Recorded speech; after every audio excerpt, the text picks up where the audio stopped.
એકાદશીનું જે મહત્ત્વ શ્રી મહાપ્રભુજી આજ્ઞા કરી કે પ્રત્યેક વૈષ્ણવ એકાદશી કરવી જોઈએ.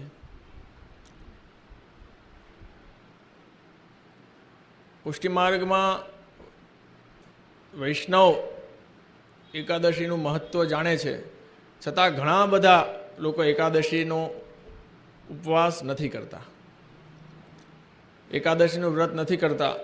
કેટલા બધાને અમે તો પૂછીએ ઘણીવાર, તો ઘણા લોકો કહે કે ના, નથી કરતા. આમાંથી કેટલા જણા કરે છે એકાદશી? હાથ ઊંચો કરો.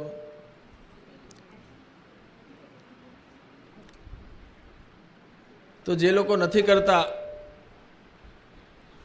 એમાંથી ઘણાને ખોટા બહાના હોય અને ઘણાને સાચા હોય, એવું નથી હોતું. કેમ કે ઘણાને સમસ્યા સ્વાસ્થ્યના હિસાબે ઘણા નથી કરી શકતા, પરંતુ જે લોકો કરી શકે છે એને અવશ્ય એકાદશી કરવી જોઈએ. શું કામ?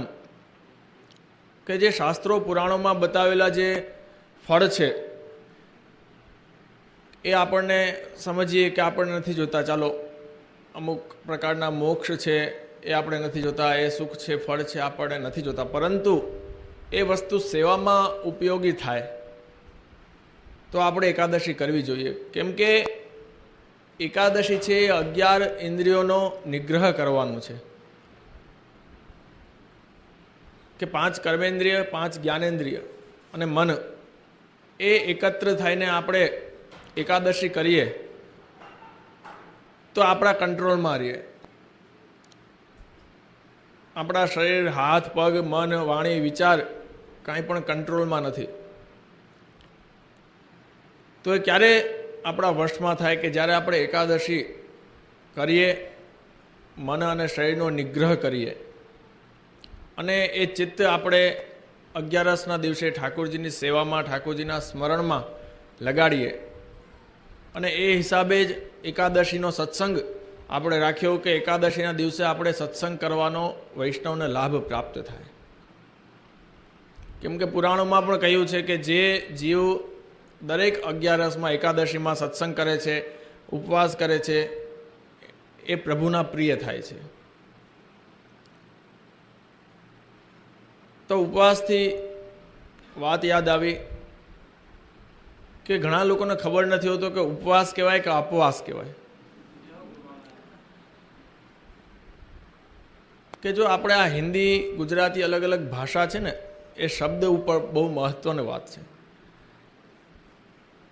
કે એક શબ્દમાં આખો અર્થ ફરી જાય, એક અક્ષરમાં આખો અર્થ ફરી જાય. બ્રહ્મ સંબંધની વિનંતી કરવા વૈષ્ણવ ઘણા આવતા હોય જીવ, તો કે જે અમે અપવાસ કરવો છે, કરેલો છે. પણ હકીકતમાં અપવાસ એટલે નરકનો વાસ કહેવાય,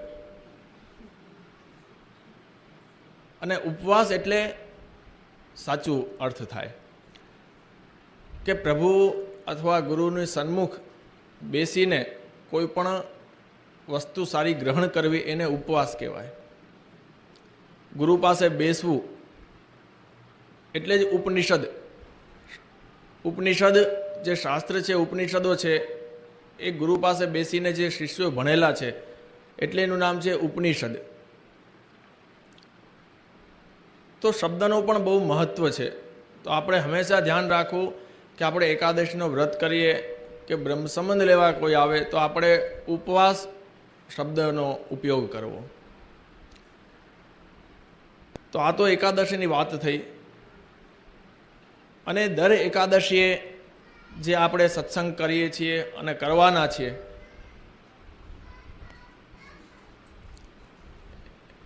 એમાં અમુક વૈષ્ણવની વિનંતી હતી કે આપણે પુષ્ટિમાર્ગ માટે જે મહત્ત્વના પાયા છે, જે મૂળભૂત સિદ્ધાંતો છે, એના ઉપર પ્રવચન આપ કરો. તો એટલે અમને સૌથી સુંદર અને મહત્ત્વનું જે વસ્તુ ધ્યાનમાં આવી, પુષ્ટિમાર્ગના પાયાના સિદ્ધાંતો માટે શ્રી ગોકુલનાથજીના વચનામૃત. તો એના ઉપર અમે વિચાર કર્યો કે જ્યાં સુધી ચાલે ત્યાં સુધી દર એકાદશીએ શ્રી ગોકુલનાથજીના અલગ અલગ વચનામૃતો ઉપર પ્રકાશ કરીએ.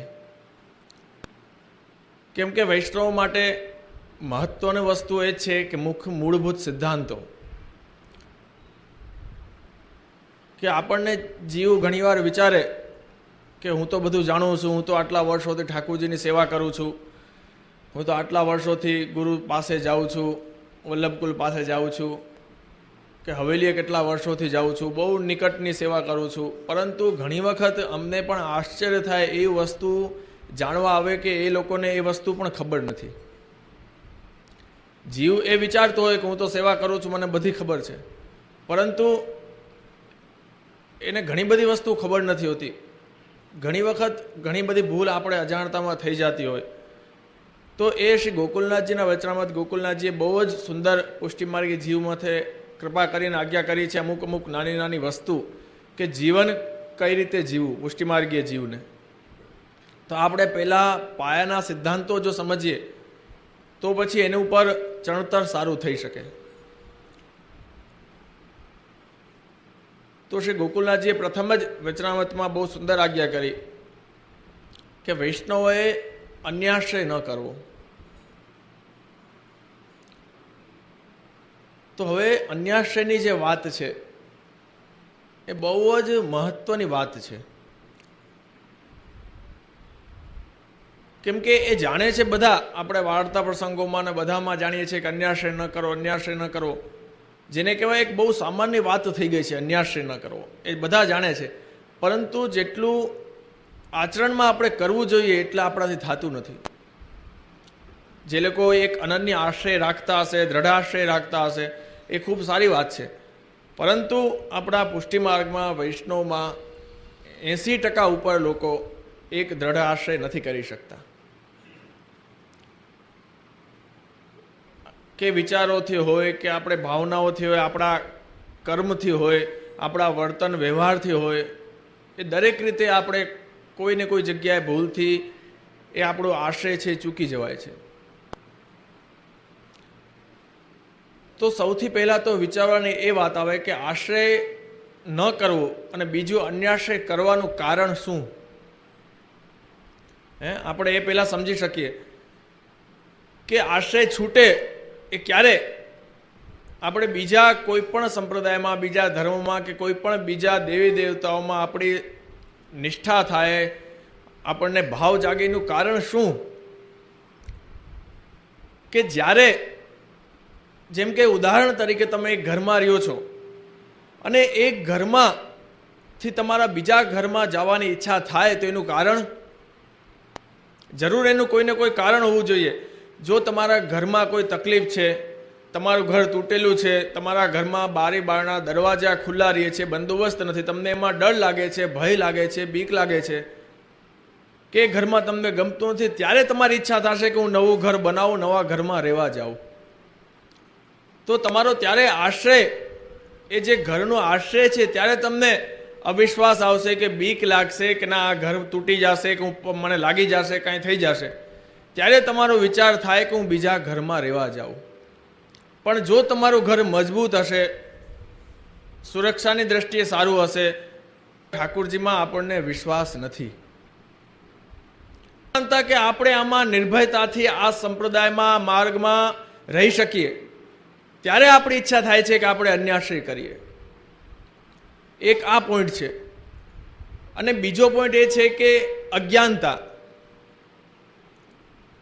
કે નવું નવું બ્રહ્મ સંબંધ લીધું હોય અને જો કે નવું પણ ન હોય, ઘણા વર્ષો થઈ જાય છતાં પણ અન્યાશ્રય થતું હોય, તો પહેલું તો મેં વસ્તુ એ કીધી કે આપણને વિશ્વાસ ન હોય, એ પ્રેમ ન હોય, દ્રઢતા ન હોય.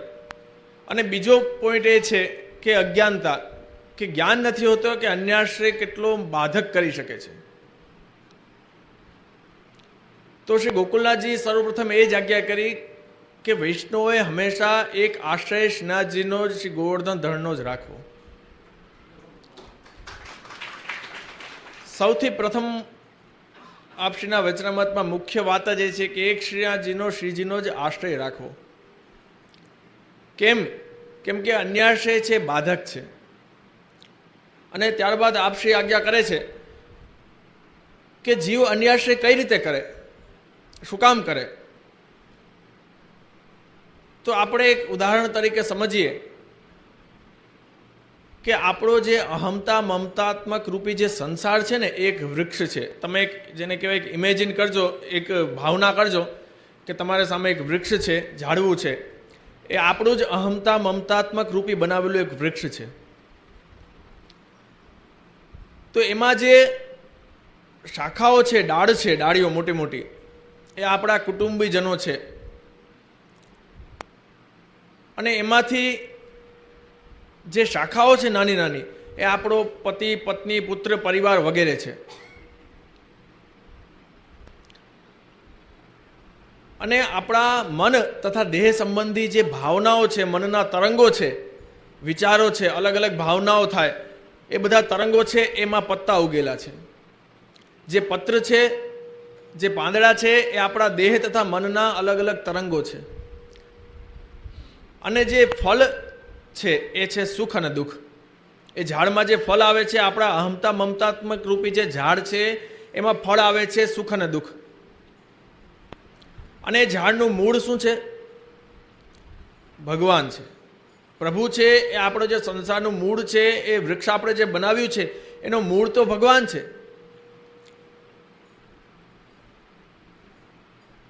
તો આપણને જ્યારે ભય લાગે, જ્યારે આ સંસાર વૃક્ષને મોહરૂપી વાયુ લાગે અને વૃક્ષ હલવા લાગે, ત્યારે જીવને ડર લાગે છે કે ક્યાંક હું પડી જઈશ તો. મોહરૂપી દુઃખની વાયુ લાગે એટલે આપણને સુખ દુઃખ થાય, પત્તા બધા હલવા લાગે એટલે આપણા પરિવારોજનો સાથે આપણે વીંટળાઈને એ દુઃખ સુખનો અનુભવ કરવા લાગીએ અને ચિંતા કરવા લાગીએ. અને વસ્તુ જે મેન છે કે એનું મૂળ ભગવાન છે, એ આપણે ભૂલી જઈએ. જ્યારે સુખ દુઃખ મળે, દુઃખ મળે, એ વાયુ લાગે ત્યારે આપણે હલવા લાગીએ, આપણો પરિવાર, ડાળ, શાખાઓ, પત્ર બધું હલવા લાગે ત્યારે આપણે ડરી જઈએ છીએ. શું કામ ડરીએ છીએ? કેમ કે જે મૂળ છે એ પરબ્રહ્મ પૂર્ણ પુરુષોત્તમ ભગવાન શ્રી કૃષ્ણ છે, એ ઠાકોરજી છે. એ મૂળિયાને આપણે ભૂલી જઈએ છીએ કે મૂળ કેટલું મજબૂત છે. એટલે આપણને દુઃખ થાય, ભય થાય, ચિંતા થાય. અને એ ચિંતામાં આપણા પરિવારજનો સાથે મળીને શું કરાવે? અન્યાશ્રય કરાવે. આપણો પરિવાર છે, કુટુંબ છે, આપણા પાડોશ છે, આપણા વૈષ્ણવો જ મળીને કે ચાલો તમને આ જગ્યાએ લઈ જાઓ, તમારું આ ભલું થઈ જશે, તમે આ દેવીની માનતા કરો, તમારું આ સારું થઈ જશે, તમે આ કોઈ સારા માણસને મળો, તમારું મદદ કરી દેશે. એટલે શ્રી ગોકુલનાથજી આજ્ઞા કરે છે કે જેમ જેમ તમે એ લોકોનું માનીને અથવા તમારા મનનું માનીને અન્યાશ્રય કરતા જાઓ છો, અન્યાશ્રય કરતા જાઓ છો, અન્યાશ્રય કરતા જાઓ છો, તેમ તેમ તમે પુષ્ટિ માર્ગમાં શ્રી મહાપ્રભુજી, શ્રીનાથજી, શ્રી ગુસાઈજીથી દૂર દૂર દૂર દૂર થતા જાઓ છો. તો આટલું સુંદર શ્રી ગોકુલનાથજી આજ્ઞા કરે, સમજાવે છે કે આખું જે સંસાર વૃક્ષ છે, આ રીતે આપણે ચાલે છે. અને આપણે ભૂલથી અજ્ઞાનવશ આપણે ડરી જઈએ છીએ અને આપણે અન્યાશ્રય તરફ પ્રેરાતા જઈએ છીએ. પરંતુ શ્રી ગોકુલનાથજી કલ્યાણ ભટ્ટ એમના વૈષ્ણવ છે, એમના આ બધા વચનામૃતોની આજ્ઞા કરેલી છે. તો એમને ખાસ આ આજ્ઞા કરે છે કે જે જીવ સાચો ભક્ત છે, જે અનન્ય વૈષ્ણવ છે, એ જીવનમાં ક્યારેય અન્યાશ્રય કરતો નથી. શું કામ? કેમ કે એ જીવ સમજે છે કે આ સુખ દુઃખ છે એ પ્રારબ્ધના કર્મ અનુસાર થાય છે. અને કર્મપાક જ્યાં સુધી ભોગવવા પડે છે ત્યાં સુધી ભોગવા છે. કે કોઈ દેવીની માનતા કરીએ કે કોઈ બીજું કાંઈ પણ કરીએ, એનાથી આ છૂટવાના નથી. એ સમજે છે, અનન્ય ભક્ત છે, એ સમજે છે કે આ પ્રારબ્ધ કર્મને હિસાબે થાય છે. અને જે સુખ દુઃખ મળે છે એ ભગવદીય વૈષ્ણવ જે હોય છે એને ગણતા પણ નથી. જો આ એક બહુ મહત્વની વાત છે, જીવનમાં ઉતારવા જેવી છે કે ભગવદીયો ક્યારેય દુઃખી હોતા નથી. એના જીવનમાં દુઃખ હોય છે એ વાત સાચી વાત, એ કોઈ ના ન કહી શકે. એના જીવનમાં દુઃખ હોય છે છતાં પણ એ દુઃખી હોતા નથી. એ બહુ સમજવા જેવી વાત છે. એના જીવનમાં દુઃખ હોય છે પરંતુ એ દુઃખી હોતા નથી. શું કામ? કેમ કે પોતે પોતાને દુઃખ માનતા જ નથી. એના જીવનમાં દુઃખ હોય છે, કેમ કે આ સંસાર વૃક્ષ છે, બધું આવે છે, પરંતુ પોતાને દુઃખી માનતા નથી, એટલે દુઃખી નથી હોતા.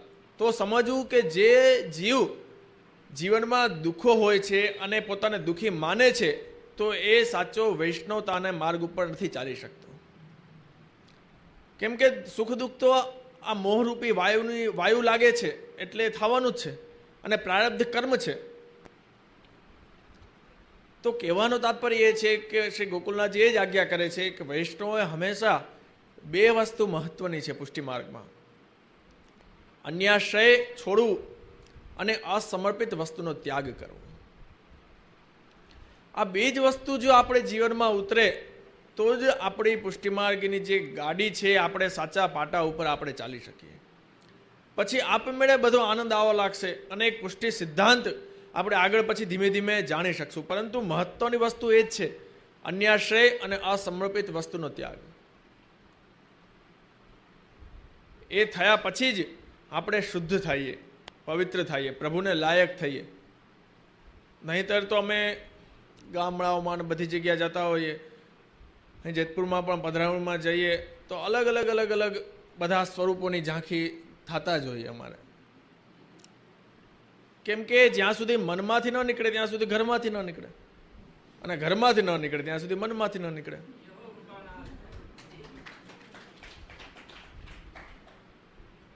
તો અન્યાશ્રય ઉપર ખાસ ભાર મૂક્યો છે શ્રી ગોકુલનાથજીએ કે આપણું જે બીજ છે એ મહત્વનું છે. બીજ આપણને મળી ગયું છે. ભક્તિવર્ધિની ગ્રંથમાં શ્રી મહાપ્રભુજીએ કૃપા કરીને બીજની વર્ધન માટે ઉપાય બતાવ્યો છે. દરેક પુષ્ટિ માર્ગે વૈષ્ણવ માટે શ્રી મહાપ્રભુજી આજ્ઞા કરી છે યથા ભક્તિ પ્રવૃદ્ધા સ્યાત્ તથો ઉપાયો નિરૂપ્યતે, કે જે ભક્તિનું વર્ધન થાય એનો ઉપાય હું બતાવું છું. તો ઉપાય તો આપણે કરવો પડે. આપણને બીજ આપી દીધું, આપણને ખેતીનું બીજ આપ્યું, તેમાં આપણે વાવીએ છીએ, કપાસ થાય છે, એમાંથી આપણે કપડાં બનાવીએ છીએ, કપડામાંથી આપણા કપડાં પહેરવાના બનાવીએ છીએ, પછી પહેરીએ છીએ. એ બધું તો આપણે કરીએ છીએ. ઠાકોરજી ભગવાન કંઈ તૈયાર તો આપતા નથી, બધું એ બીજ આપે છે. તો એ જ પ્રમાણે ભક્તિનું પણ બીજ આપણી અંદર આપેલું છે. ભક્તિનું વર્ધન થાય એ બીજ આપણને આપેલું છે, પરંતુ એ ભક્તિની વૃદ્ધિ કઈ રીતે કરવી એનો ઉપાય બતાવેલો છે, એ આપણે કરવો પડે. બીજ મળી ગયા પછી આપણે એને એમને પટકી રાખીએ તો એનો કોઈ તાત્પર્ય નથી. એના અલગ અલગ ઉપાય કરવા પડે. એમાં એ જ ઉપાયોમાં એક આ ઉપાય છે અત્યારે જે આપણે કરી રહ્યા છીએ, સત્સંગ. એક રાજા હતો, એના 3 દીકરા હતા. તો એ રાજાએ 3 દીકરાને એક બીજ આપ્યા ખેતર માટે, અને કીધું કે હું છે ને 1 વર્ષ માટે બહાર ગામ જાઉં છું, અને હું પાછો આવીશ ને ત્યારે તમારી પાસે હું માગીશ, અને સાચવીને રાખજો. તો એક દીકરાએ તો એને તિજોરીમાં અંદર બીજને રાખી દીધું, અને બીજાએ કોઈને બીજાને આપી દીધું કે આ તમે સાચવીને રાખજો, અને ત્રીજાએ એને જમીનમાં વાવી દીધું. જ્યારે રાજા પાછો આવ્યો ને પૂછ્યું તો પહેલાંનું તો બીજ સુકાઈ ગયું હતું, સડી ગયું હતું, અને બીજાનું ખોવાઈ ગયું હતું, અને ત્રીજાનું એક મોટું ઝાડ બની ગયું હતું. તો રાજાએ નક્કી કરેલું હતું કે જે સમજદાર હશે દીકરો એને જ હું મારો આખો રાજસત્તા આપીશ. તો ત્રીજા દીકરાને આખી રાજસત્તા સોંપી દીધી. તો આ વાર્તાથી સમજવાનું એ છે કે આપણને બીજ મળ્યો છે તો શું કરવાનું. શ્રી મહાપ્રભુજી એટલી કૃપા કરીને દરેક જીવ માથે કૃપા કરીને બીજનું સોંપેલું છે, બીજ આપેલું છે. તો આપણે વર્ધન કરીને, બીજની વૃદ્ધિ કરીને એક સુંદર પુષ્ટિમાર્ગીય પ્રભુને એમાંથી સુંદર ફળ પ્રાપ્ત થાય એવું વૃક્ષ બનાવવાનું છે. તો જ આપણે એ ઋણમાંથી મુક્ત થઈ શકીએ. કેમ કે શાસ્ત્ર એવું કહે છે કે દરેક જીવ માટે, પુષ્ટિમાર્ગીય જ નહીં, મર્યાદા જીવ માટે પણ, જે આ જન્મ લે છે આ ધરતી ઉપર, એના માટે 3 ઋણ હોય છે: દેવ ઋણ, પિતૃ અને ઋષિ ઋણ, 3 ઋણ એ માથે હોય છે. તો એ ચૂકવી શકાય તો જ જીવનું જીવન છે સાર્થક કહેવાય. મર્યાદામાં એવો નિયમ છે કે દેવ ઋણ કઈ રીતે ચૂકવી શકાય